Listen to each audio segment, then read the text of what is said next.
Μετά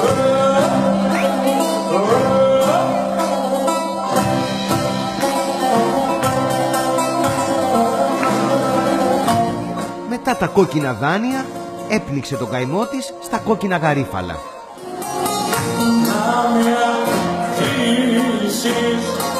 Η κυβερνητική εκπρόσωπος Όλγα Γεροβασίλη αποφάσισε να ξεσκάσει λίγο και πήγε στο νυχτερινό κέντρο Γραμμές για να απολαύσει τον Γιώργο Μαργαρίτη και τη συντρόφισσά της Ραλία Χριστίδου.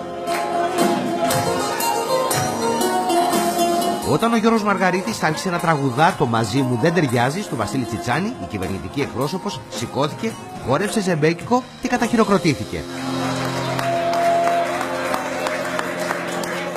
Το τραγούδι όμως φαίνεται πως ήταν παραγγελιά και έτσι ένας άτυχος ταμώνας που ήθελε να χορέψει δίπλα στην κυρία Γεροβασίλη προκάλεσε την οργή του Μαργαρίτη που τον κατέβασε κάτω με συνοπτικές διαδικασίες.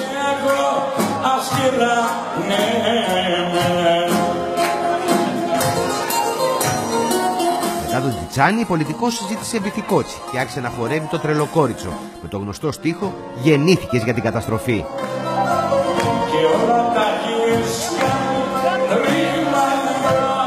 Τυχαίο? Μάλλον.